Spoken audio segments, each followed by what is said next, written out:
Okay. We're fine. It's fine.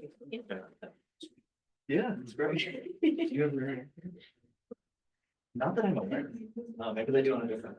Well, that's fine. I'm just saying. Yeah. I know. Okay. Yeah, maybe I don't know if you have cars. I have one. So if I can get one. But yeah. Oh, Yeah. I feel like all those. I think that like. Yeah. No, we go through always, so we don't have to go self-pressure. Oh, God. Anybody else? Okay. I assume they're building. Oh, yeah, that makes sense. Never heard. Yeah. Yeah. No, I don't believe it.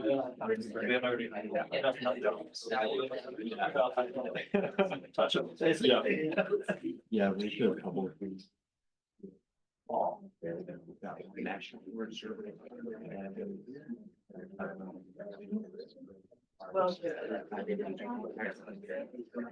Oh, seven. Yeah. You think that's like? Sorry. It's like, I will. In some sweet. No, I'm like, I'm happy.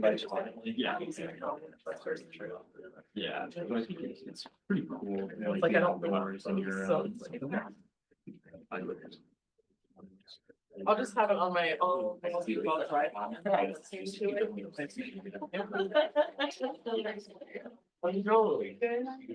Pretty good, how you doing? Oh, yeah, that's not so. I'm surprised. I would not crazy. I still did. I didn't get that far. I should wear grapes. I was in a organic. Oh, right. Yeah. 450 almost. Yeah. Wide open. I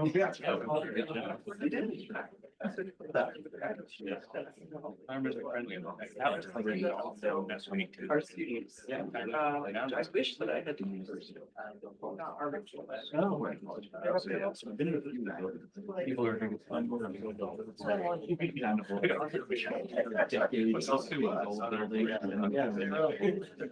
Are you She does. It's all on there.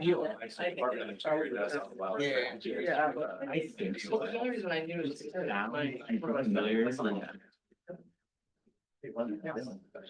I think they're.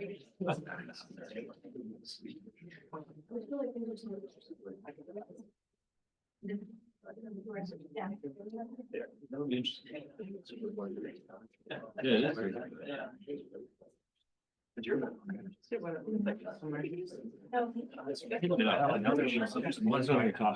Oh, here. Yeah. Oh, yeah.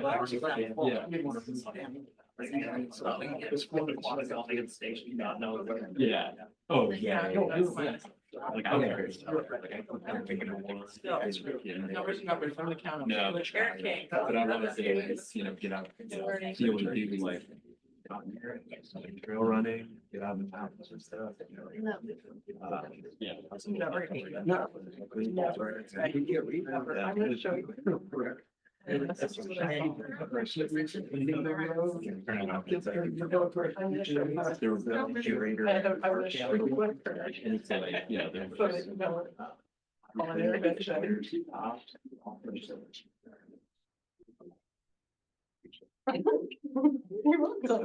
I'm sure.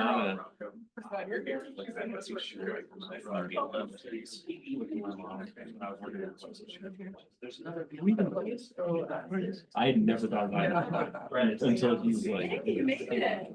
Nice. And you used it in the front row, you got an exterior. I like Cooper, you know. The why.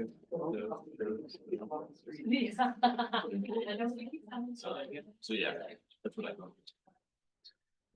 I feel like it was a harder shot. To be honest,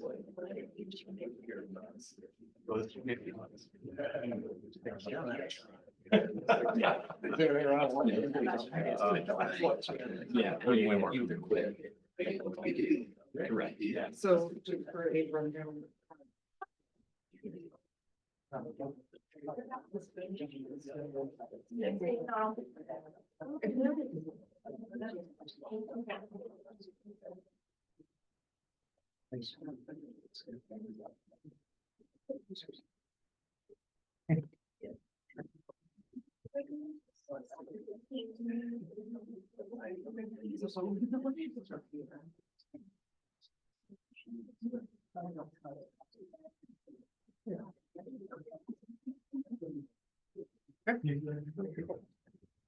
Okay.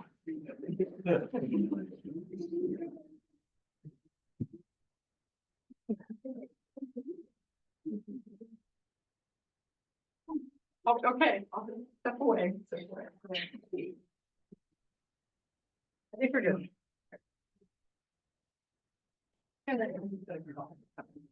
It's fun.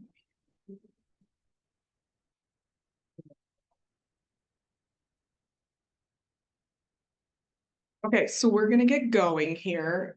Hillary, can you give me a thumbs up if you can hear us okay? Okay, perfect, thank you. Okay, so before we begin, I want to acknowledge that OSU respects and values freedom of speech, including the freedom for lawful protest.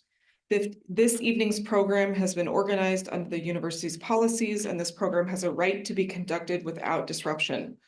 Protest is welcome so long as it does not interfere with the ability of the speakers to deliver their message or the ability of the audience to receive their message. A person whose actions interfere in this manner will be warned by staff. If the person continues to interfere, they may be asked to leave and may be held accountable under university policies. The individuals here, while they do work for the government, are representing themselves and will not be commenting on matters outside of their job duties and application process.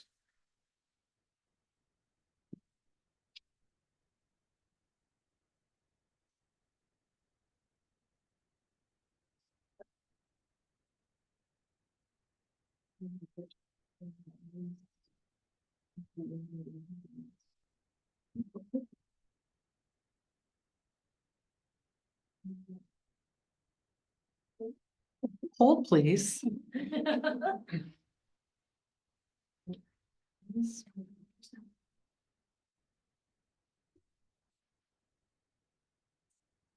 There we go. Thank you. All right, teamwork makes the dream work, y'all. Good evening. Thank you so much for coming. My name is Katie Harvey, and I'm the Assistant Director of Career Development for the College of Agricultural Sciences. And my lovely colleague up here is Michelle Strobridge, who is the Assistant Director of Career Development for the College of Liberal Arts. You are in the right place. We're going to be talking about what are government jobs like and how do I get one. So thank you for joining us in person and online. To start today, I'm going to go through a brief presentation, a little bit about applying for government jobs. And then we will have our panelists answer a few questions and we will open it up for student questions after we've gone through our bit. Does that sound good to everyone? Sweet, let's do it. So thank you first to our sponsors. When Michelle, there we go. We got this. Thank you to our sponsors. They help support the work we do in the Career Development Center so we can put on these wonderful events for you. And some of them I think will be coming up to some of our career fairs. So check out DSP Connections and Momentum. So types of government jobs and where to find them. There are sort of 3 iterations of government jobs. So there are local government jobs. These are things like city jobs, county jobs, local. And each county and city tends to have their job board under their state government umbrella. So for Oregon, you would look under the Oregon State Application website, under the pages, and you can find the different agencies. State jobs are through a state job board. So if you're looking through Oregon, we have something called Workday in Oregon, and that is where you apply. Federal jobs, that's a whole different ballgame, and we're going to talk about that tonight. Federal jobs, you apply through a website called USAJobs.gov. This is the central job board for federal jobs. There are some different agencies that do different things. So we do have someone here tonight who's going to talk a little bit about some of the different agency, how that might look. There are lots and lots of jobs for students in the federal government, not just full-time permanent positions. So there's something called the Pathways program, which is a really great program to think about if you are a student or if you're going to be graduating soon. There's also some really great free webinars available on USAJobs. So if you're like, wow, this is so exciting and I want to learn more about how to apply, or I want to learn more about what it's like working for different government agencies, they do offer free events on virtually quite frequently. And then there are some programs that have fellowships that are hosted separately. So if you're interested in working for something like NOAA, which is the National Oceanic Atmospheric Administration, they have a separate, and sometimes you apply for a job through USAJobs, but you have to go through a second website as well. So just some things to know about of where to find government jobs if you're thinking about applying.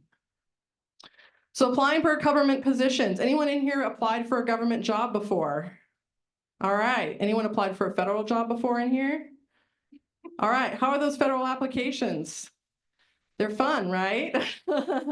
And we're going to be talking about those. But in general, depending on the type of government resume, but in general, government resumes tend to be longer than what we would consider private sector resumes. So especially for federal resumes, you're going to have a longer resume. This is also often true for state resumes. And I think our friend from the FBI will talk a little bit about your resumes as well, potentially tonight.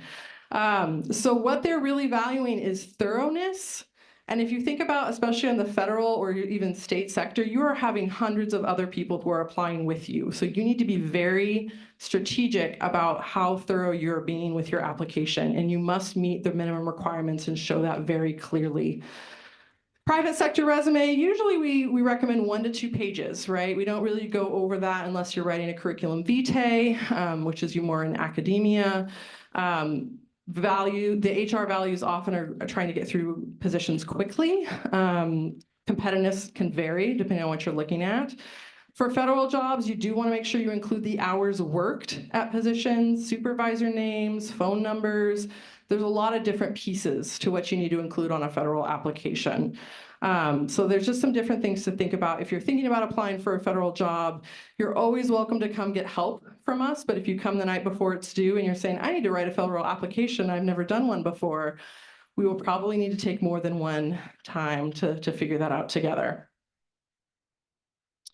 So key tips, so things that I think about. You can go through and doom scroll all the different job boards that you're trying to find a job with. I don't recommend that. It's not super fun.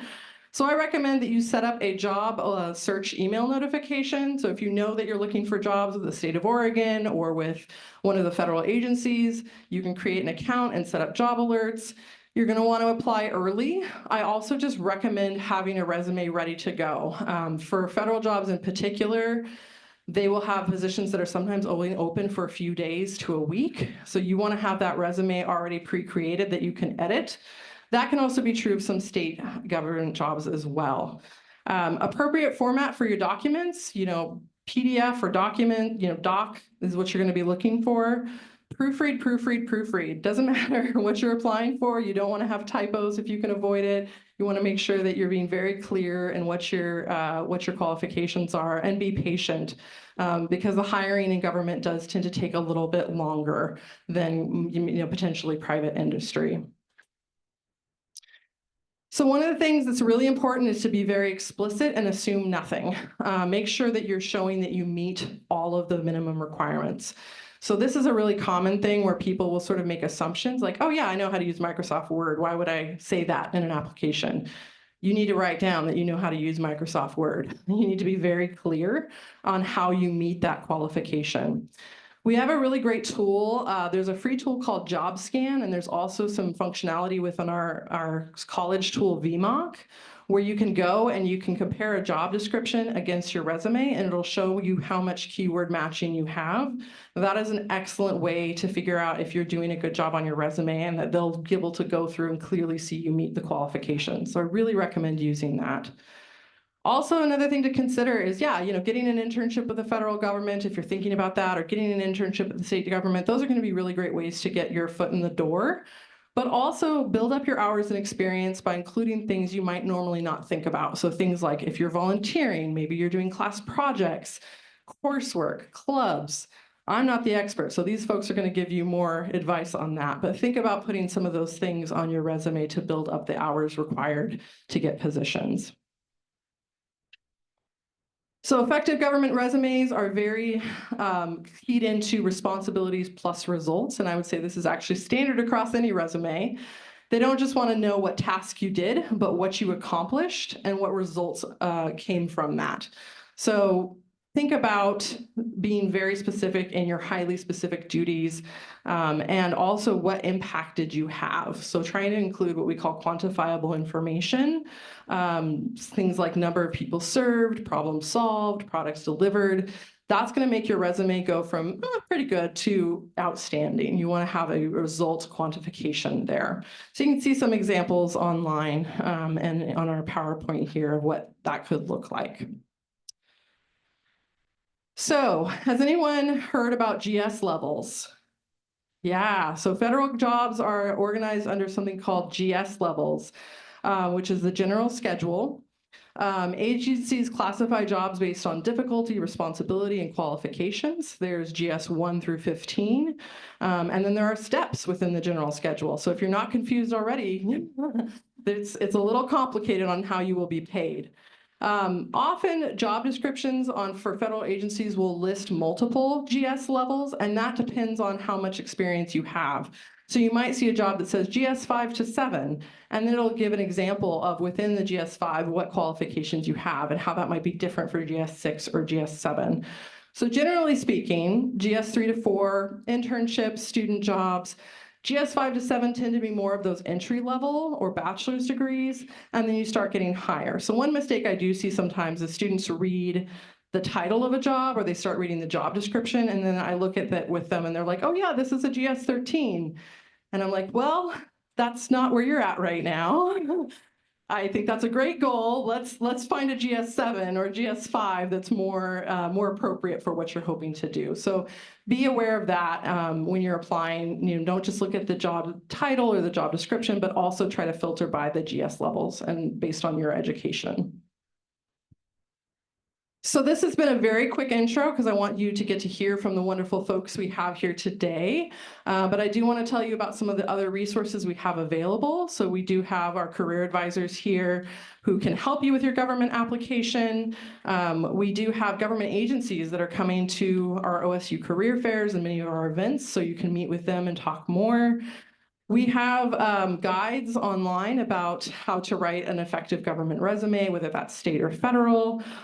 And in the winter, we've swapped them this year. We used to do this event in the winter, and we did a government recruiters teach government apps in the fall. But in the winter, we will have two different folks from a state agency and a federal agency describe in more detail about how to be effective with your application. So if you're thinking that you might want to do one of those, you might want to apply for a federal or state job, we'll have a couple folks share about that. Like I said, USAJobs also hosts regular free online workshops for federal, and then for state, we have a really great resource called WorkSource Oregon, and they do a lot of events in conjunction with our state agencies and help with online webinars, and we have some partnerships developed with them. So kind of keep an eye out for some of those events because those are going to be really great for you to learn more about how to apply. I do want to highlight some of our upcoming events. So we have the Earth, Environment, and Life Sciences Fair, which is coming up on October 23rd. And we are going to have several different government agencies there. So if you're interested in attending, those are going to have some really great, geared more towards the natural resources and ecology sectors of industry.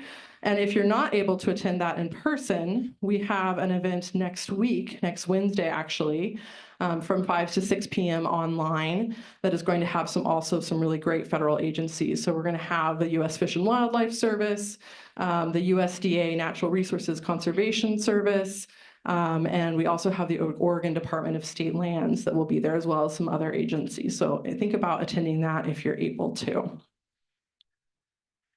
So now I'm going to give it back over to Michelle, and we will have the panelists introduce themselves, and we will go into asking them some questions, and then we will have time for student questions both online and here on campus. Thanks, Katie. So just for a rundown too of how we're going to run things today, we do have some pre-planned questions that we'll ask our panelists, and then when we open it up to our audience members, We'll have you kind of say your question and I will repeat it because we only have the one mic today. So we're working with technology as best we can. So for now, though, I'm going to hand it off here and let our panelists introduce themselves. You can state your name and the agency that you work for. And also if you are an OSU alum, that would be helpful. Hello. So I'm Abe Wheeler. I'm the state lead planning forester for the Bureau of Land Management, Oregon, Washington state office job. I got a degree, a 2-year degree at Lynn Community College in business administration, and quickly transferred to Oregon State University to get a forest management degree, which I ended up getting in 2007. Then started working for the Bureau of Land Management in Western Oregon as a field forester, marking trees and marking timber cell boundaries and things like that. Worked my way up to the point now we're writing resource management plans that are providing kind of a rule set within which our natural resource professionals design projects. So if you want to do a fuels project or commercial thinning or some kind of timber harvest or road building, we're working at the policy level on kind of like, it's not just telling the loggers which trees they can cut. It's essentially telling the foresters how to design projects that would then allow the loggers to know which trees to cut. Anyway. Did I miss anything? Okay. My name's Greg DiLoreto. I'm representing the Special Districts Association of Oregon. I'll be the local government person. If you have some questions on that area, I retired after being the chief executive officer for the Tuolumne Valley Water District, which is up in Washington County, Oregon. Serves a couple 100,000 people. And when I retired, I went to help these folks as kind of a part-time consultant where I go and I help special districts, fire districts, water districts, sewer districts, irrigation districts all over the state. But I also spent 31 years in local government as a public works director and city engineer here in Oregon, the last city being Gresham, Oregon. So I have a lot of experience in local government, and if that's where you want to go, and I know a lot of people, I can help talk about that as we work through the evening here. So the special districts will answer those questions as well because we can get jobs. This will be the local government piece for you. Greg, are you an? Oh, yes, I'm sorry. I have a bachelor's degree in civil engineering from Oregon State, but I also have a master's in public administration from Portland State. So you can tell government was my thing and I enjoyed every day I worked in it.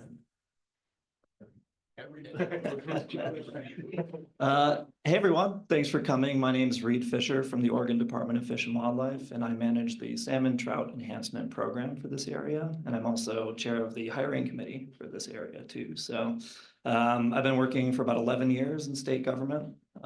I really genuinely have loved it. And I graduated from Oregon State with a degree in natural resource management.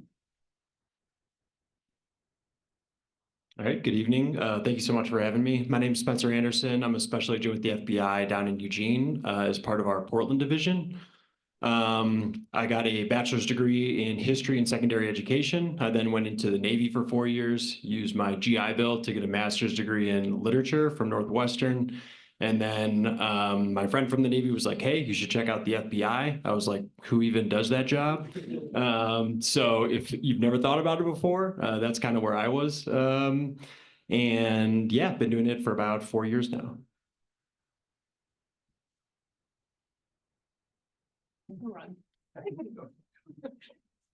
Awesome. Okay, so our first question tonight is, what was your first government job and how did you leverage that into other positions? So I don't know which one of you wants to start here. Who wants to be in the hot seat? Greg does. I can see it. I can see it.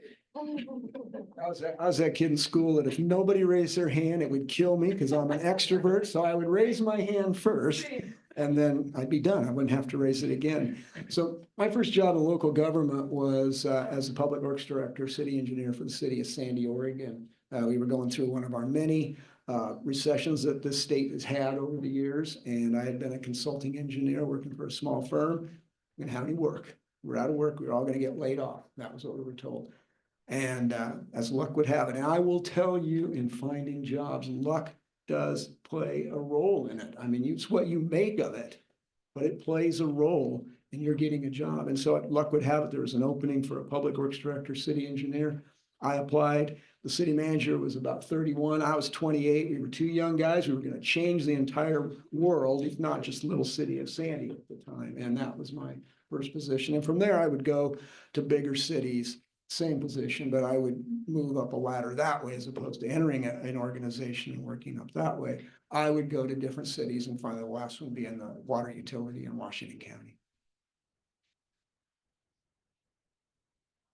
So I guess my first government job was with Oregon Department of Forestry, because as a requirement of graduation in the forest management program, you had to have 6 months as an intern. And so how did I find that job? It was on the jobs board. I don't know if you guys still maintain that, but there was a jobs board and I just picked it, applied for it. It was easy, 3 months of forestry work, bolstered my resume. The folks I work with, the hiring official I worked with, he was like, "We love you. We want you back. You're a great employee. We will hire you for a permanent job when you graduate. So look us up." So graduation was approaching. I applied, I filled out the state resume and got a letter back that says I was not selected. So I called up the hiring official. I'm like, "What is going on? Why did I not get selected?" He's like, "I don't know. What was your score?" And I was like, "Oh, let me check." It was 94. I'm like, 94, that's an A, that's good. But 90, it was graded on a curve essentially. So they only wanted 3 applicants to interview and the cutoff was a 97. So I did not make the cutoff. And he never saw my application. He never even saw it. It was filtered by HR. So, all right, I had to regroup. I was in the Society of American Foresters at the time, lots, and I would encourage you to engage in professional societies because it built a network. Within that network, I became aware of BLM's, at the time it was called a SCEP program, now it's the Pathways Internship Program, which is essentially for recent graduates, you have a probationary period, but then once you fulfill that probationary period at a low GS level, it escalates your pay and your responsibility over time as long as it's mutually agreeable. So I ended up getting, and I had pretty good grades, so that helped. I guess I would say grades do matter, right? C's make degrees, but grades do matter when you fill out an application. And so got selected for that entry-level position under the Pathways internship with the Bureau of Land Management in Roseburg. Yeah.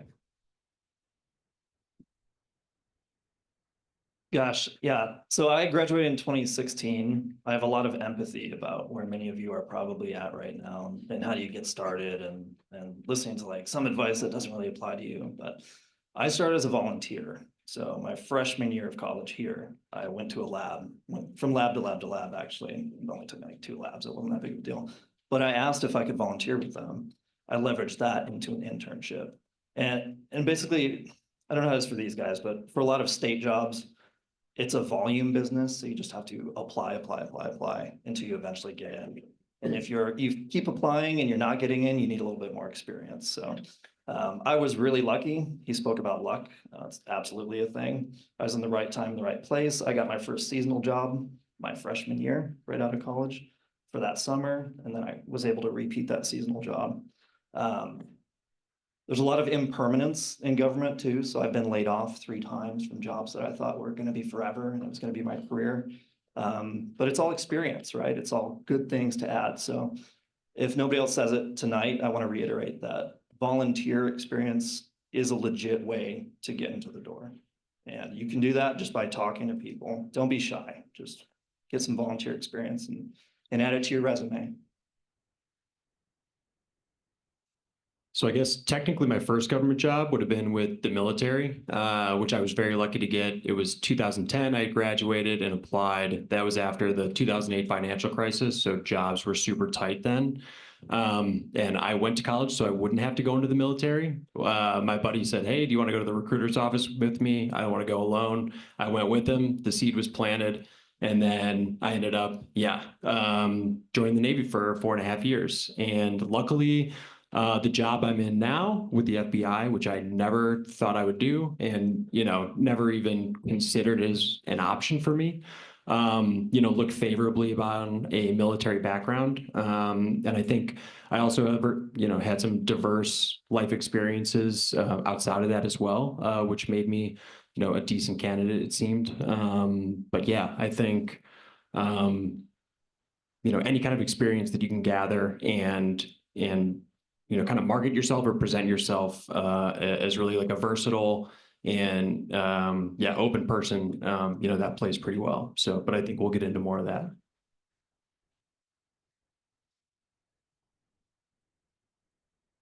Okay, so we did talk a little bit about the application system and what that is like. And I suspect, Spencer, that the FBI is a little bit different than others here. Yeah. When I saw 2 to 7 pages. Yeah, you're like, maybe not. So what are your top tips for your application system, and how should a student plan to stand out as an applicant? You want to start with, Yeah, I can because yours start is a with little bit different. Yeah. So I wrote down the word thorough before I even came, and that was one of the first words that was used. So I think you really do want to be thorough. Like you're going to be asked, where you lived, when you lived there, where you worked, when you worked there, who your contacts have been, who knows you, things like that, especially with the FBI or any job where you're going to get a security clearance. So I think just kind of like, I literally started just keeping like a note on my laptop with the dates and kind of like places I'd lived, jobs I'd worked. So I think the sooner you can make a document and just have that readily available where your chronology is ready at hand anytime you need it, that is always good to have for a government job. And then again, especially if you want a security clearance, but for most jobs, like you want to be really accurate. So don't even open the window for those mistakes or things like that, which is another good reason just to build out that chronology and make sure you're tracking everything that you're doing, whether it's volunteer hours, accomplishments or unique attributes about you.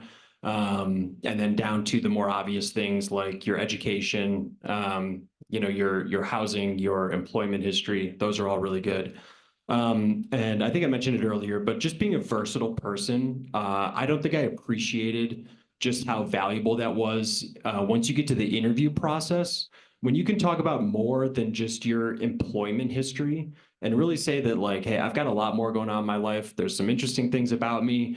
And those questions about like, hey, what have you done? How'd you get there? What steps did you take to get there? What were the results? That applies to a lot more than just, your education and your employment. Like I'm sure everybody's got hobbies and goals and things like that. So when you can, tell those stories during interviews and, those are the things that people remember. They've heard job stories a million times, but they want to know what makes you, you. And when you can present yourself as a versatile, interesting person, once you get to the interview phase, I think don't underestimate how important that can be. Okay, who's used Workday? Okay, like 5 of you. It's terrible. Yeah, many of you are going to apply for state jobs. It is not an easy system to navigate through. So there's kind of 2 parts to getting a state job.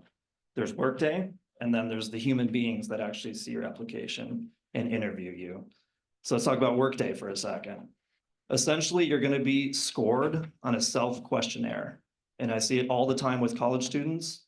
You guys are more experienced than you think you are already, and you know more than you think you do already. So in an application, you have to be generous with yourself, but honest with your self-scoring. So if you score beyond or below a certain number, and you don't know what that is, right? When you apply, it's done for you right there. So if you underscore yourself consistently and you're not getting a job, that's why.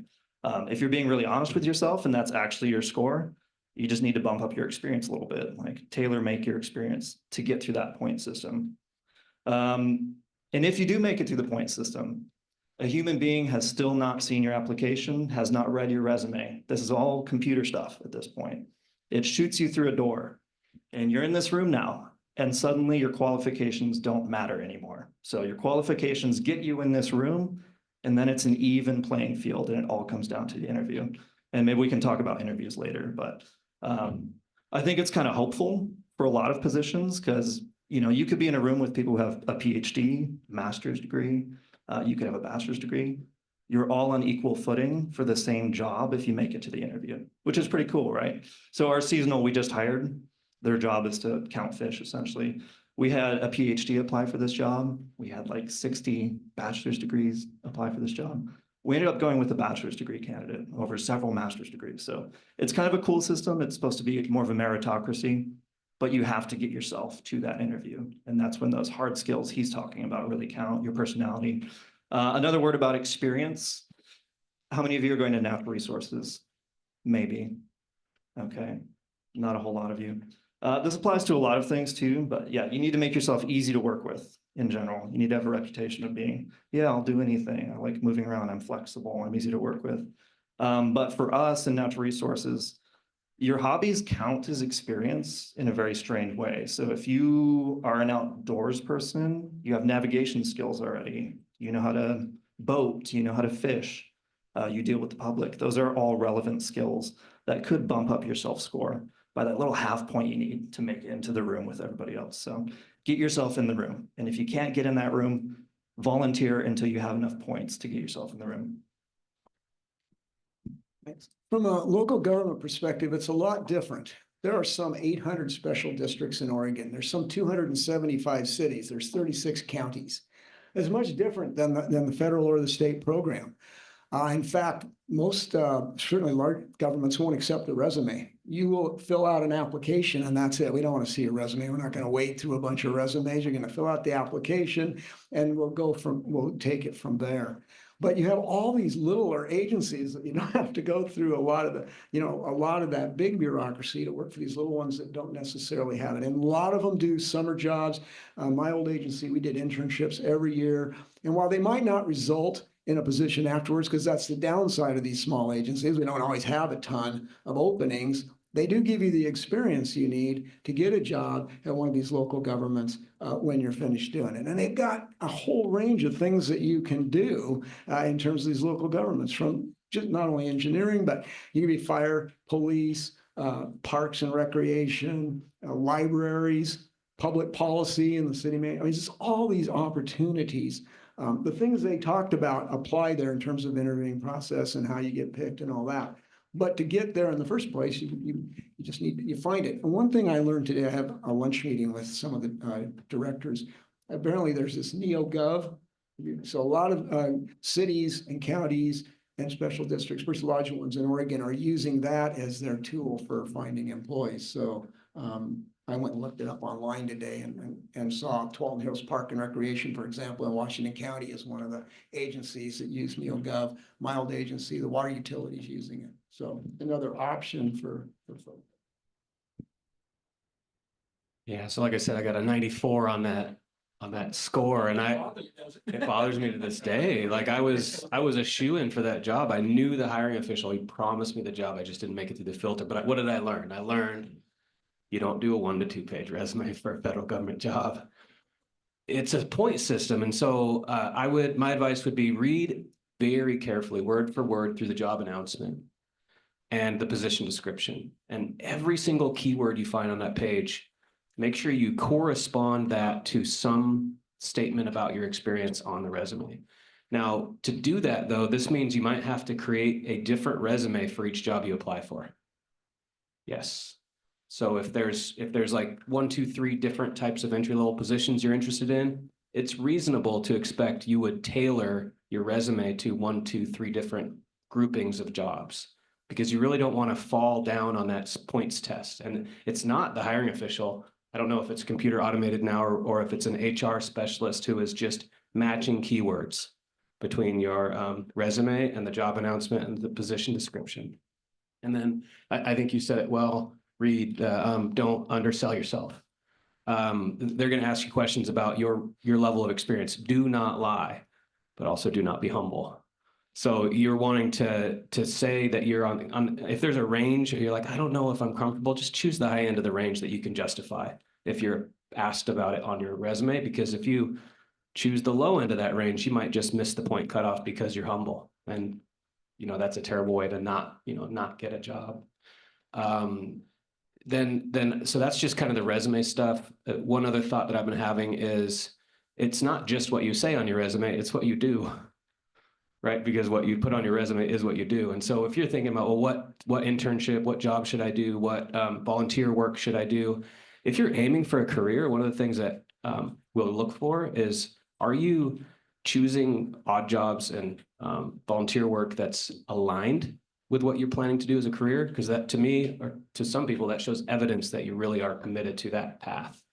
So if you're, for me, like if you're pursuing forestry, well, doing volunteer work in forestry, doing firefighting, doing, natural resources oriented stuff all aligns with that. But if you're, working fast food, it's like, it's not as complementary, right? It doesn't show that you're invested in that.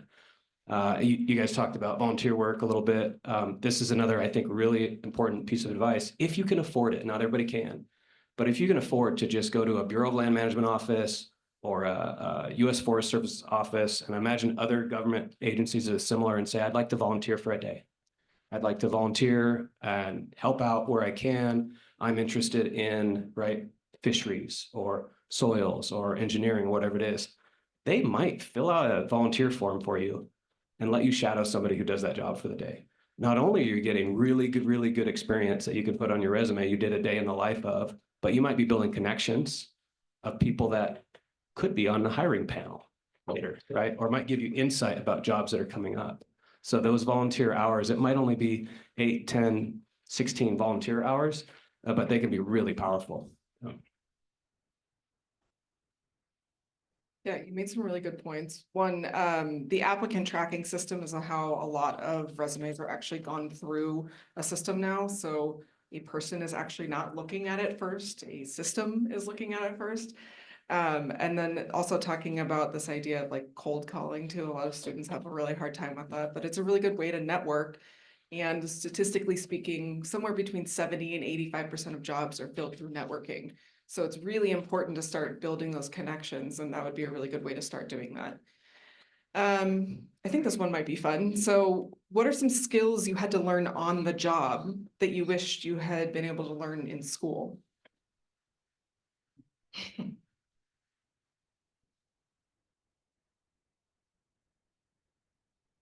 I don't know if I learned them on the job, but they happened on the job.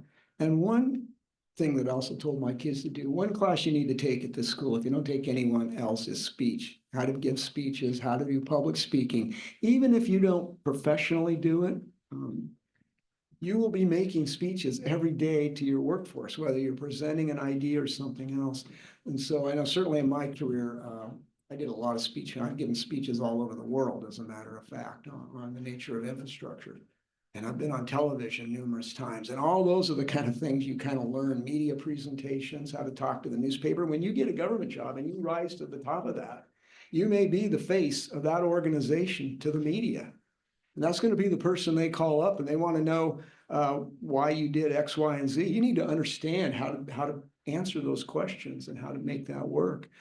So those things I didn't take here at Oregon State. Didn't have that in engineering school, and you didn't even do that kind of thing. So those are the kind of things I learned on the job. The other thing in local government, we deal directly with citizens one-on-one every day. Your water system doesn't work, or you're getting arrested, or your house is burning down, or you didn't get the book in the library that you wanted. You have to learn how to deal with citizens in a manner that helps them understand that you realize this is their community and you're here to help them get the things they need. And that's the kind of thing you do learn on the job, is how to interface with the people that you're actually serving and making a difference for. Yeah, I have to reframe what I was going to say. So one of the things I learned, so before I went to college, before I had a government job, I was doing a lot of blue collar work. So farming, I worked at a butcher shop, I worked at an assistant manager at a tire store, did construction work. It was always very task oriented. It's like, hey, got to get the job done, got to get it done fast. Hey, you're too slow, move faster. It was very aggressive. It was very abrupt, and that was effective in those environments. But in the government work, I quickly found that was not effective. What is effective is lead with relationships. So relationships first. Hi, how are you? How was your day? Did you have a good weekend? How are your kids, right? You have genuine connections with people first. And that flows into an efficient and long-lasting work group. It's not task first, relationships on the side. It's relationship first. It's people driven. I don't remember being taught that in college. Maybe I was. I might not have been listening to that lesson, but if you don't know that, you'll learn it really quick once you're in, especially in a public service job. Yeah, I can't agree enough with those two sentiments. So I am a history and a literature major, and pretty much what I was told my entire academic career is, if you're not a teacher, what are you going to do with those 2 degrees? So I was sitting here thinking, in addition to the speech class, which I think is a phenomenal idea, for my job, I had to take a writing test. And in my job, I read a lot of other people's writing. And sometimes it's not great. When you can stand out as an effective communicator, not only through speech, but through writing, do not undervalue that as a skill. And if you feel like writing might be a weakness of yours, that is another area where I would really, especially with electronic communications today, where you really want to be proficient and have great grammar and, be concise and articulate. That is a skill that applies to any job that you will have, whether you're in the sciences or, technical field, whatever it may be. That's really good. And then I could not agree more with the fact that relationships are the basis of everything. So if you have a task-oriented job that you're doing, ask your supervisor, even if you can't move up in the ranks, how can I help you? What more responsibilities can I take on? And even if you can't put on your resume, oh, I was the manager, you can speak in an interview to the extra responsibility you sought out so that it's not so task oriented, so that it's a little bit more dynamic, so that you can, talk about things and that no matter what you're doing, there is some value to it. If it doesn't have value on the paper, make it have value in the interview is something that I would say you should be thinking about. Again, please make yourselves easy to work with. Everything they're saying is true, but when I hire somebody and it's a permanent job, it feels very consequential because we're choosing our coworkers for the next forever, potentially. And if you're coming off as super weird during the interview or something's not right, it could knock you down that quarter of a point that you just need to get over the finish line, even if you're more qualified, right? So I often hear people, so I work with animals, right? Deep in the woods. My job is like 99% dealing with people. And I think a lot of people have a misconception about what the career is going to be that they're interested in. God, everything's people, even fish and wildlife. I was out in the woods yesterday. Some guy came up and yelled at me. I was in a classroom the other day. I was on TV the other day. Like, it's all communication to the public. It's all conflict management at the end of the day. So please make yourself easy to work with. The communications classes, I didn't particularly enjoy them either when I was an undergrad. Com 118, I think you guys have to take here. Didn't love it. Probably didn't get a lot out of it either, to be honest with you. But you have to be flexible in your education. Everything counts in some way, shape, or form. The biggest red flag for interviewees with me is when they say, I love working with animals because I hate people or something. Oh my God. Yeah, I'm a people and I don't want to work with you now. So anyways, stay flexible, be easy to work with. And if you're not currently that easy to work with, change. Not a lot, change a little bit, okay? It's healthy.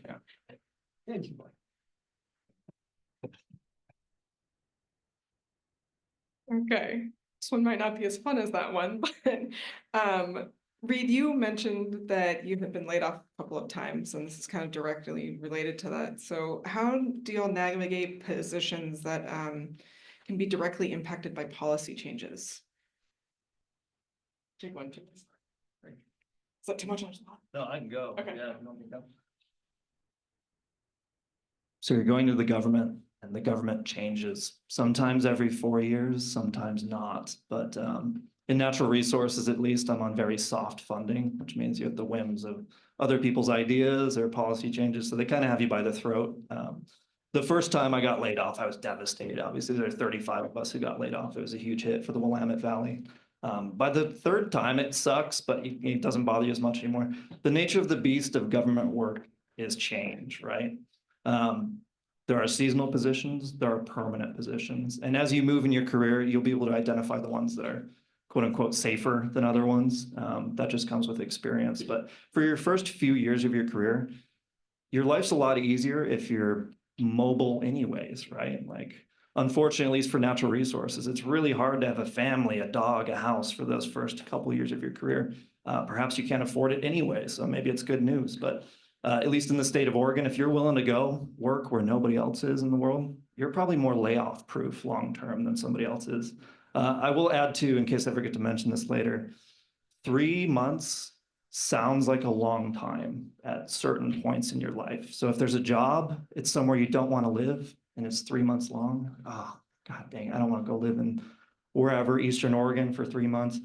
It goes by like that. And it adds to your experience and it makes your resume that much more dangerous. So again, on this flexibility theme that I'm adding to you, it's going to make you a much more potent candidate than other people. Yeah, as far as navigating layoffs and stuff, it will happen from time to time, maybe less so in other agencies. I don't know if like the Department of Revenue is getting laid off as much as we did in the past, but it's the halcyon days right now for natural resources. It's a good time to be in natural resources. So if you're going into that, good for you. But identify the positions that have funding sources that feel more permanent to you. But you're a government employee, you know, that's how it goes sometimes. Now, clearly, in the work I did, it was at risk, and certainly at the level I was at. A new mayor comes into office, and it's a potential that they're going to get rid of all their senior level executives. I will say one of my points was for 31 years, I never got laid off in government. And it was one of the things that I would tell potential recruits. I mean, you could get laid off, but we were in the utilities. We had our own source of funding. We didn't rely on tax dollars. We relied on your water bills. We relied on the gas tax. We relied on your wastewater fees. So all the cities I worked in the water utility, we had stable source of funding, and that's one of the keys. The other thing to prevent from being laid off, of course, is being able to adapt to those new administrations to come in and to understand that they've got some things they promised people they were going to do when they got elected to office. You got to help them achieve that. You want to make these elected officials successful, and then you will also be successful as well. Having said that, one thing about getting laid off is to try to have a plan in advance and think about, okay, if I do get laid off, what's my plan? What am I going to do? Because if you get laid off and you have no plan at all, that's the worst part. It goes through that grieving process. Really, it's like, losing a mate or something. You go through that whole process of losing a job, you like losing your mate. So even before you start thinking about, well, what would happen if I did get laid off? And what would be my plan? What might I do? And prepare yourself just for that eventuality. But I got to tell you, in local government, particularly in the public works sector, it's a lot more stable than a lot of other positions because we have a secure funding source and there's plenty of work. We're not running out of water. We need water, we need wastewater, we need those kinds of things, that service. So something to consider. Oh, this is a really interesting question. I know I thought about it before I became a forester because I was like, I want to be in a field that spans the political divide. Well, what does that mean? It's like I could either manage forests for timber production and profit, or I can manage forests for habitat restoration, fuel reduction, right? I can do either. I'm adaptable. So I had that thought going into it, but it's even more important than that. Think about, especially federal government, with the whims of the presidential election and the way the cabinets change out, your priorities can shift on a dime. And so I think the key take home is be adaptable, right? Be adaptable, and then also work to maintain some neutrality. So in your personal life, you might have political bias, political alignments, but in your work life, I think the safest bet is to maintain a neutrality where you're promoting the objectives, the priorities of your boss, and those priorities can change. But just think about it that way. Like, I'm doing good work, furthering the priorities of my boss. But of course, if at any point the priorities of your organization are out of alignment with your ethical framework, find another job, right? That would be on you to not do the job that doesn't align with your morals. But depending on the job that you're in, I think you can keep a foot on both sides of the political divide, and I think you can adapt depending on the shifting priorities and still do really good work under whichever political wind is blowing at the time. Yeah. Okay, I have one more for y'all, and then we're hoping that students will have some out here. So how can students best prepare for an interview if they make it to that stage?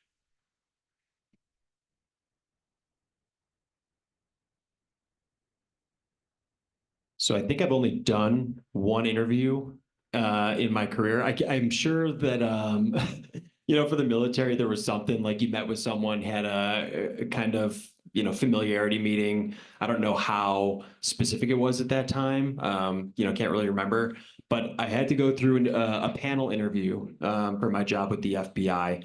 And I was like, all my friends in the private sector, they interview, like it is their job. Every couple of years they're moving up, finding, either promotions or new companies to work for, and they're just used to it.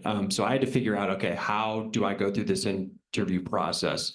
And practically speaking, I think we kind of mentioned it, but the STAR method is one thing that I would Google, look it up if you're not already familiar with it. That just kind of takes you through like, hey, like what's your task? What are your actions? What was the result? And kind of like a concluding synopsis to kind of like sum up what that question was.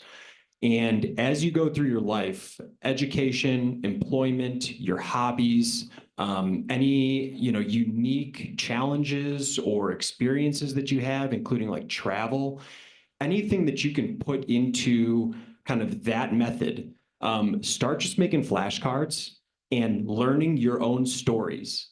And once you come familiar with that process and making yourself interesting, be like, hey, if I was on an interview panel and I looked at kind of the story on this flashcard, would I be interested in hearing this?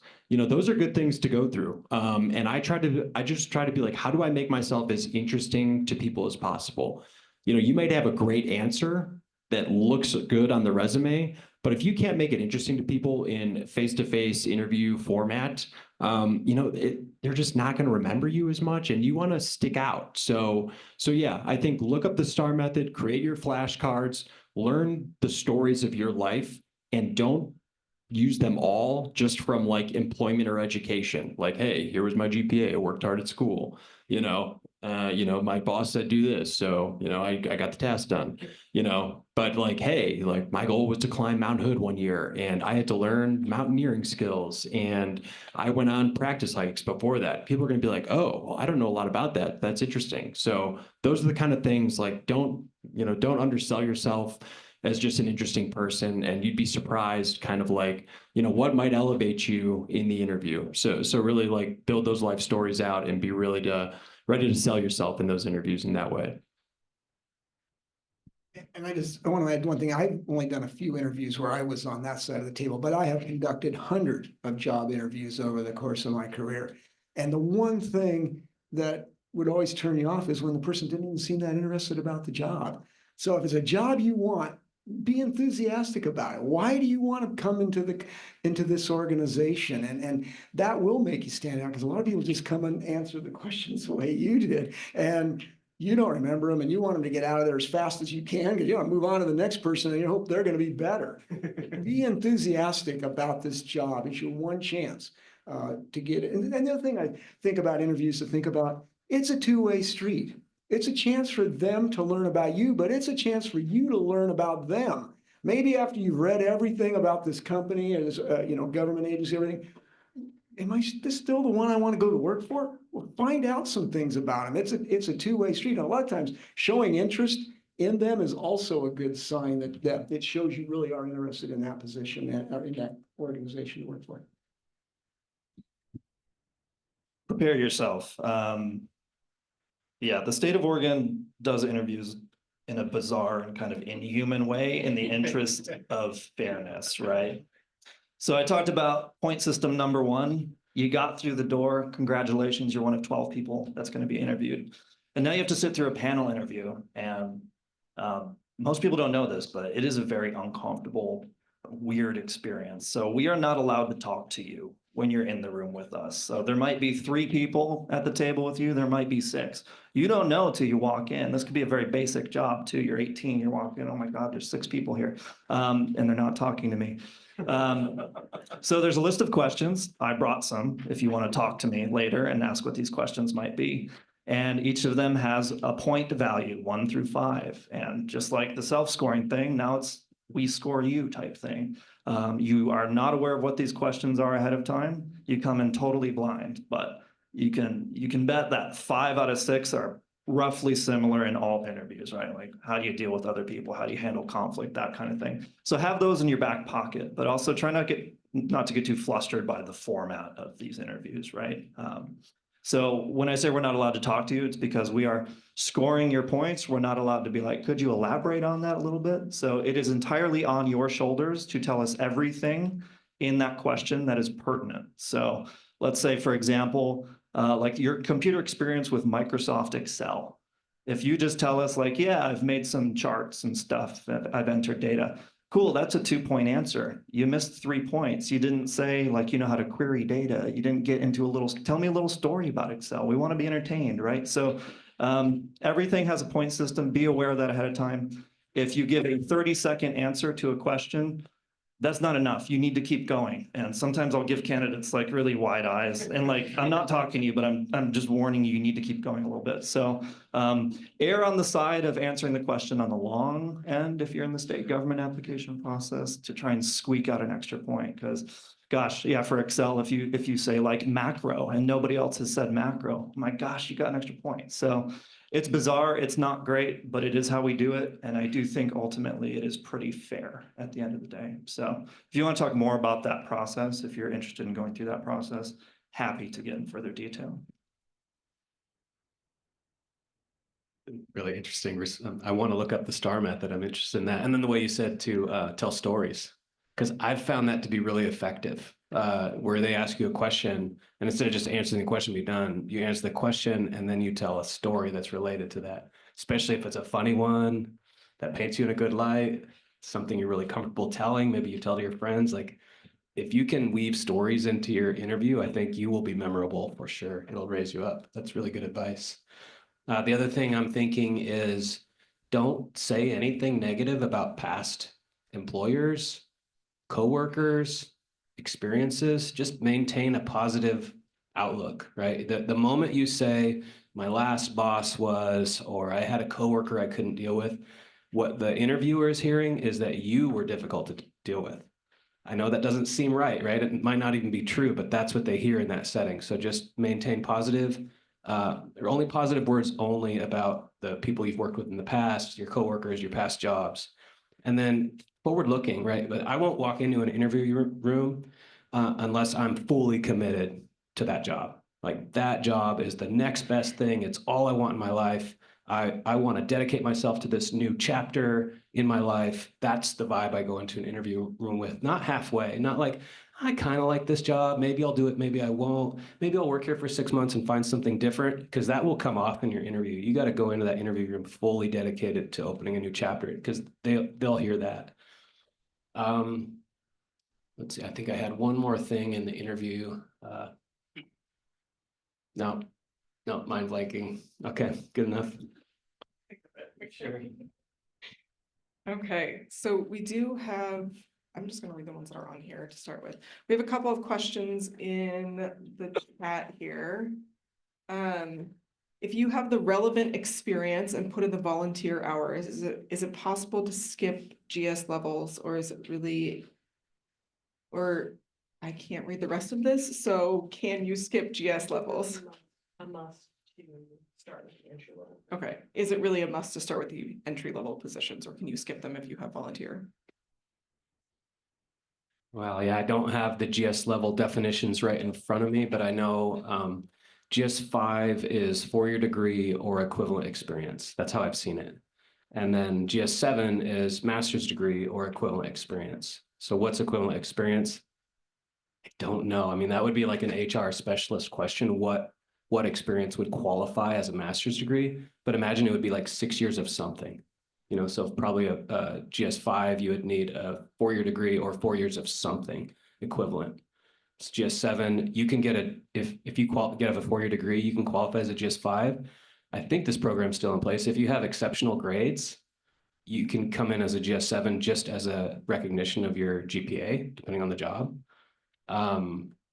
But really the entry level job for a 4-year degree is a GS 5. I would think many of you in here are pursuing a 4-year degree, you would be pursuing a GS 5. And then once your foot's in the door, I guess this would be maybe a different advice is once your foot's in the door, then you can work your way up the chain pretty rapidly, especially if you have all of this experience. So to the questioner online, maybe don't worry too much about the GS level you start with. getting your foot in the door opens up a whole bunch of opportunities because some positions you would never see if you're external to the organization. They only fly them internally. And then some jobs you can't get trained for in college. You can only get trained for inside the agency. So getting your foot in the door, I think, opens up all kinds of new doors you can't even see from outside. It is possible. It's very unlikely, but I will say now is an interesting time in natural resources where you could potentially skip that bottom level job that you couldn't skip in the past. And I will say, if you're willing to move where nobody else is willing to move and work there, it's much more likely for you to skip that bottom level. And I would say, I know that those are like guidelines, but I saw like most people in my job, the special agent, it goes from GS 10 up to GS 13 by the time you have a few years of experience. And most, I would say, people have just a bachelor's degree. So even though it looks like, hey, GS 13 is way up this scale or something like that, don't let it be prohibitive. Talk to a recruiter if you have questions. And I think like, yeah, starting within the agency, you can kind of get up to that job pretty quick, we have tons of folks who are like analysts, and I think they start at like 8 and they get up to like 11 or 12. And all they've got is a bachelor's degree sometimes, and they're straight out of college. So, those are probably general guidelines for a reason, but at least in the FBI, don't let it be prohibitive. Ask questions. If you see a job that you want, just talk to a recruiter and be like, hey, am I qualified for this? Do people of my education and experience get this job? So yeah, like I'm not dismissing those guidelines, but if you really want a job, ask the question to somebody.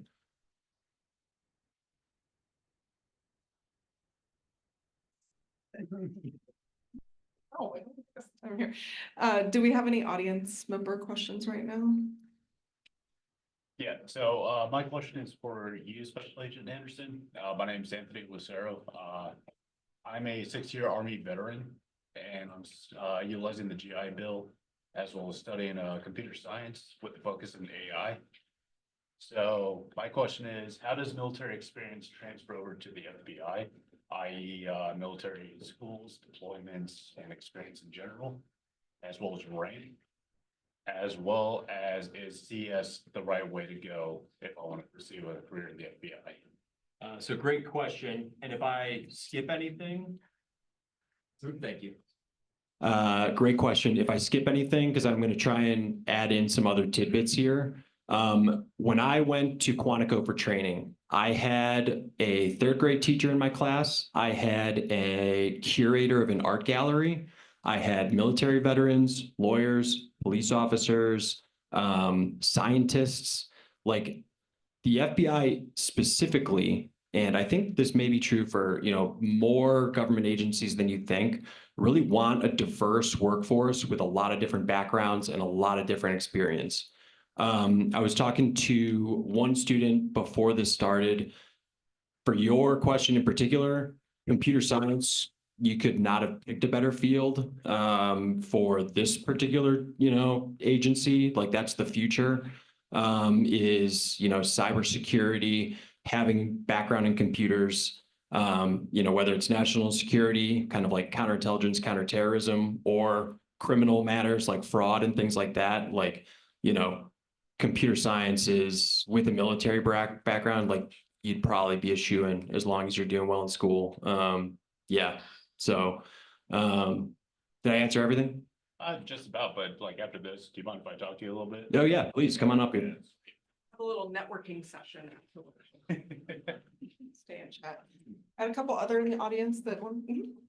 Yeah, my question is about the interviewing process. You guys were talking about how it's important to be thorough, do not undersell yourself, and like all of these different skills that maybe aren't just like volunteer or work related. Something that I've debated in my own head in interview processes is skills that I learned from my parents and worrying about coming across as childish. For example, my mom is educated in nonviolent communication, which I think is a really important skill and is something that has very heavily influenced my communication style and my ability to effectively communicate with people, especially people who I disagree with. But I don't know if I'm able to articulate that or like say that in an interview process for fear that it's like, well, my mom taught me how to talk to people, right? And so I'm curious about how best to communicate the skills that were maybe, yeah, informally taught to you. Learned. Yeah, I would say don't let that displace other answers you might provide, but if you can tell that in a story, just like we were talking about earlier, if you can answer the question, nuts and bolts, here's my experience. Oh, and in addition, my mom was an expert in nonviolent communication, and that has helped me along the way. And you can tell a story, maybe an interaction you've had with people or how you've used that skill in a real situation. Powerful stuff that will rise you to the top because it'll be memorable. It'll be something no one else said. And when they think back on who they interviewed, they're going to think about that story. So just because it's your mom teaching you doesn't mean it's irrelevant. But yeah, don't let it be the only part of your answer, right?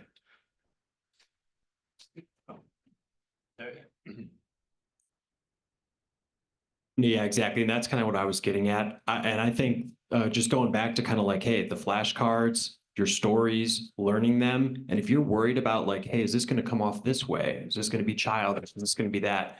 You know, have your friend throw you some practice questions and practice those stories and be like, hey, when I said this, it might seem to you like, oh, my mom taught me this, but it may come off to an interviewer as like, wow, that was a perfect answer and a truly unique skill that would be valuable in our organization. And they would not even think twice about the fact that you said, well, I learned this from my mom. It's just about the way you tell it. And I would say practice that, with some, have somebody throw some questions at you and see how they work and see how they respond. I will say too, good instincts on like flagging that as a potentially like, should I not say this? Always ask yourself that question. Everything they said is true, but I will say too, you could just get on a panel and you say something perfectly normal and it rubs someone the wrong way.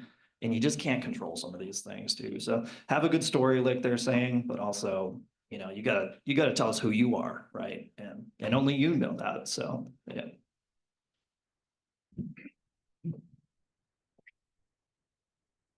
Okay, so we have another one from online. What do people do during interviews that shows you that they're easy to work with? And what types of things are interesting versus things you all really don't care to know about?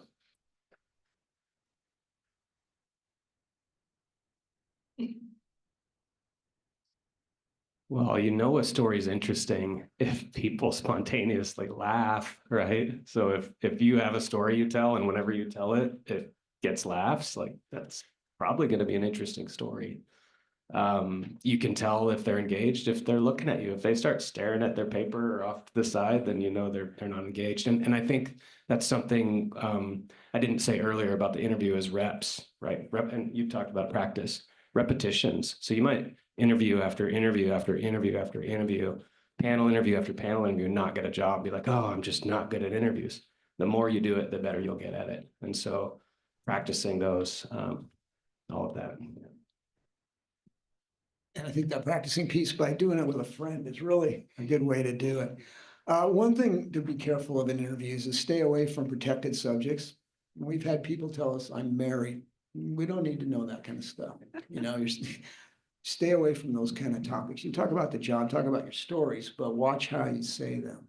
Because there are certain things we cannot ask and we can't. We don't know. So watch that. They said it before, don't be negative about your past, like anybody you've interacted with. Some people get caught up on the question, how did you handle a conflict in your past? That is not an opportunity for you to trash talk people in your past, okay? So be very careful about that. If you're kind of an awkward person during interviews, it doesn't disqualify you. You just need to work a little harder to kind of tell your story in a way that's like, oh yeah, they're kind of dorky, but yeah, they're ultimately lovable, right? Like they do a good job. They come off as competent. If you're kind of like, yeah, I'm a little shy during interviews, being extremely competent helps, right? Like, yeah, that guy's a little strange, but he knows his numbers, So there are things you can do if you're uncomfortable, and it's an uncomfortable situation for everybody in an interview process. We're uncomfortable like writing notes down and not talking to you. So the sooner you can get over that and just kind of be more comfortable in your own skin and just tell us who you are, that's all we want to know, okay? It's not a trick question. You just need to tell the truth and be easy in your own skin. So that can come off different ways for different people, but ultimately having a nice little anecdote to go with each question that isn't negative and isn't too long and isn't too technical. It's really a Goldilocks thing, and it's a trial by error thing, right? So I've been in many interviews. I wasn't like these guys where they did, one-shot wonders and got their dream job. I've been in dozens of interviews, and I screwed up dozens of interviews. And it'll happen to you, right? You'll leave some interviews and you'll hate yourself later. You're going to learn, okay? It's going to be okay. Nothing is that huge of a deal, okay? We're talking quarter point here, quarter point there. So don't freak yourself out about one particular job, one particular question. The more relaxed you are, the better. And I think it comes off in your energy. It's like, hey, this person's easy to work with. So two things, just to expand on what Greg said, like practicing with a friend is a great idea. And I think it's great because it's kind of like awkward and funny. Like it seems ridiculous when you start, but take it seriously. And, it's okay if you're kind of like laughing, joking around for that first question, kind of like getting into the groove of it. But once you settle in and it's like, okay, like my friend's trying to help me out here, let me really take this seriously. Even going through some practice interview questions one time before you go into the interview room will just give you so much more confidence than going in cold. So do yourself a favor and at least once do the basic run through. The other thing, and you can probably do this at the start of the interview, is make sure you understand kind of like the rules. So for my particular job, you had to answer like, I don't know, 10, 13 questions. And if you didn't have a story off the cuff right away, you could say like, you mind if I come back to that one? Let me think on it. For some jobs, that may not be allowed, but for others, it would be. So knowing that in advance and not letting yourself get like, wound up over one question, if you can move on, come back to it. Maybe you think of something as you're telling other stories, or if you can't move on, power through it and don't let it derail the rest of the interview. You've got to just kind of like continue to stick to it and trust your preparation. I will say for us too, you can go back to questions. I think for most people, you can go back to questions. It's really cool when people do that. And you just be like, oh, I was thinking about it. And that Excel question, I ran a bunch of macros and I did this, this, and this. Awesome. Like do that. Ask questions too at the end.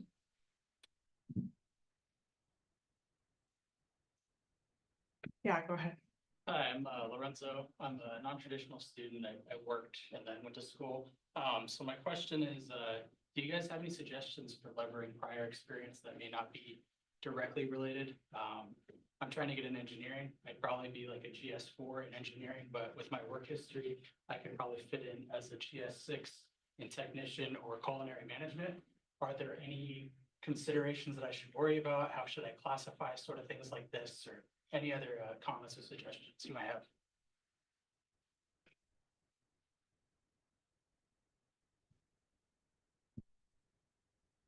So being someone who had, like I said, a literature and history degree, so not much like technical background, and someone who did pretty much like the military and then a bunch of like low-level task type jobs, I had to get really creative with applying the skills that I had that don't seem like readily apparent on the resume. So just because you don't have, like I said, those clear like resume, just like, banger lines, try and figure out like, okay, the stuff that I've done, how can I leverage those skills or mold them or talk about them in a way that looks like it applies more directly to this job? So part of it's just getting creative and being like, okay, like what skills do I know I have that may not seem like directly applicable, but I know that I can talk about it in an interview and pull it off because I've got experience. So yeah, I think it goes to the theme of don't undersell yourself, don't question your background. You have way more skills than you think you do. It's just about, how to articulate those. I will add, most things are connected. You just have to figure out the connection for us, right? So that person we hired with a bachelor's degree had no work experience in fish and wildlife. The people we turned down with the master's in fish and wildlife didn't have her experience in customer service, which came from Dutch Bros. So, we hired a barista over a qualified fish biologist.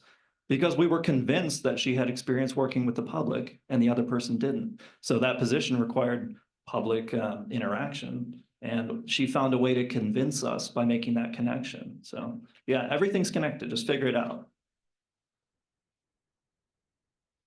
Yeah, I worked with my brother on a similar problem because he came out of a tour in Afghanistan in the army and was looking for an entry-level government job. And he's like, I'm not qualified for anything. And I was like, well, sure you are. You've done all kinds of stuff. He's like, no, I only did this thing. And I remember one of the things he had done was like checking in and out equipment to the rest of the, I don't know the terminology, right? Battalion or something like that. I'm like burrow, my advice, because I was working with him one-on-one through this, it was like, well, burrow down one step farther in the detail, right? Did you maintain an inventory? Oh yeah, I maintain an inventory. Oh, right. Did you run a computer system to maintain that inventory? Yes.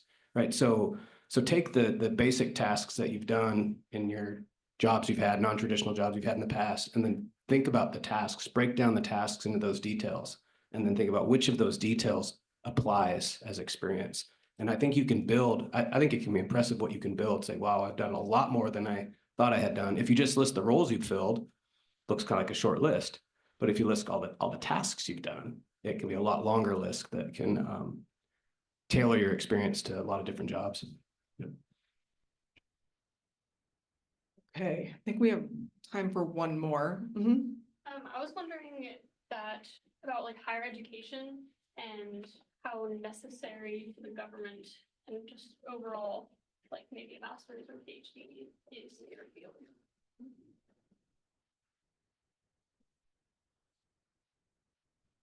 In local government today, a lot of times it will say education or experience. We've had to move from that as saying just straight out, you have to have a degree. But clearly I was an engineer and you can't be an engineer really without having an engineering degree. And then if you want to really do it, you have to go get your engineer's license. And so those things apply. And in certain positions in local government and even in the federal, a little less in the federal government because they exempt themselves out of some of that. You have to, that becomes important.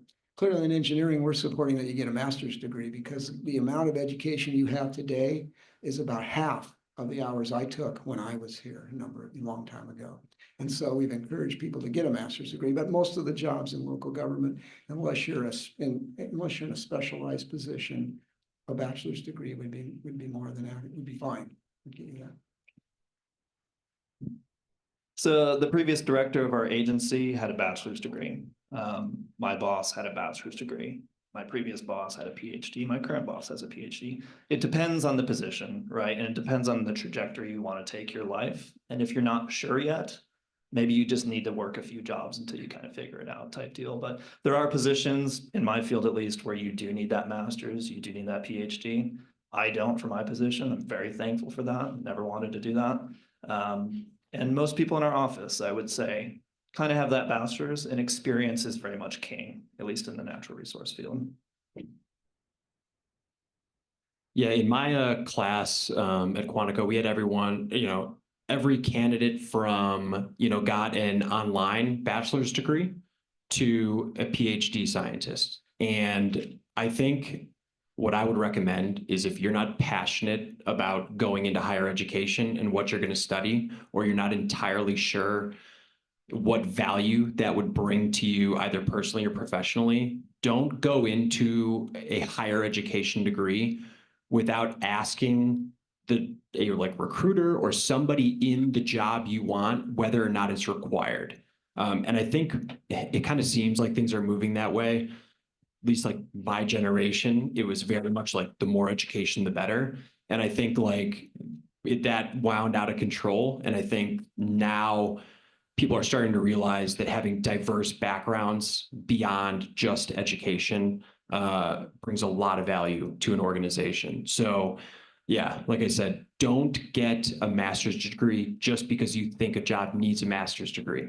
Either get it because you want it, or get it because you've asked someone in the job you want and they said you need it. So yeah, do your due diligence there. I do want to add, my master's was in public administration, and I thought it was the best thing that I ever did. And it helped me become a better administrator in local government because it got the classes you don't. In fact, Oregon State doesn't even offer a degree in that program. You have master's, I think Oregon does. But it had classes targeted towards the kind of work we're gonna do. But more importantly, it was an evening program. So the people that were in these classes, we were all managers in local government. So we not only had what the professors were telling us, we had everybody in the class sharing their own work stories with one another. And I try to encourage anybody that wants to get to these high-level positions in local government to go get a master's in public administration. You can do it at night like I did. It took 3 years. And I thought it was, honestly, I enjoyed it a lot more than my engineering degree. Yeah, one of the things you said there, Spencer, I really appreciate was talk to somebody who's doing the job you want to eventually have and ask them how they got there. And somebody gave me that advice when I was a student, and I called up a couple of foresters. I'm like, oh, you're a forester. That's the job I want. How'd you get there? And they told me their story, right? And that was really valuable. I learned what to do and what not to do. And I learned that for a forester, you don't really need a degree beyond a bachelor's degree, unless you want to work for the university and teach it. But other fields, biology, there's a lot more people with biology degrees. And so to rise to the top of the stack in biology, because there's more competition, the master's and the PhD is more valued in that field. But you wouldn't know that. Nobody's going to tell you that. But, calling the person that has your dream job and say, what's your education? And then just chart that out, right? If multiple people in your dream job have the same story, pretty good chance that that's the way to go.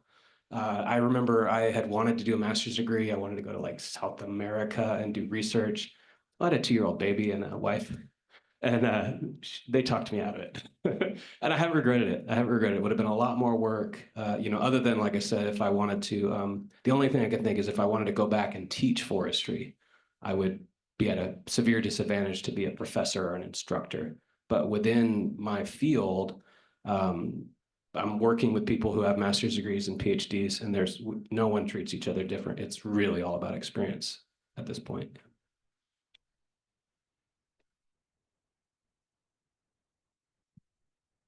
Awesome. It only took to the end of the day for me to figure out the computer system here.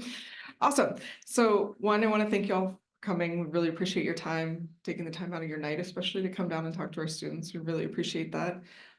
We will have a little time outside here. We have some refreshments and food items if you want to hang out for a little bit and chat with our panelists. And if you can take a second just to do the survey that we have up here, we'd really appreciate it. We're trying to get an idea of the impact of these workshops for our students. And I also want to thank Katie for her help tonight, and our other colleague Hillary, who helped us out online, kind of managing all of our online stuff. But thank you all so much for coming. We really appreciate it.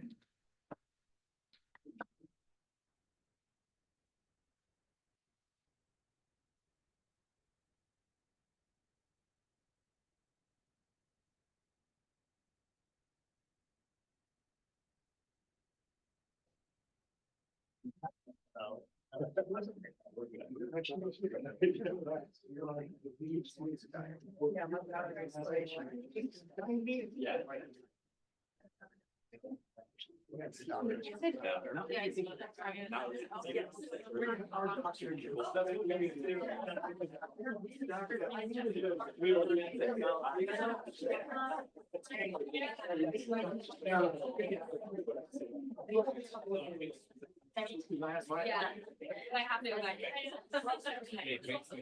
Yes. So much for, it seems like that would be an obvious thing.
Yeah.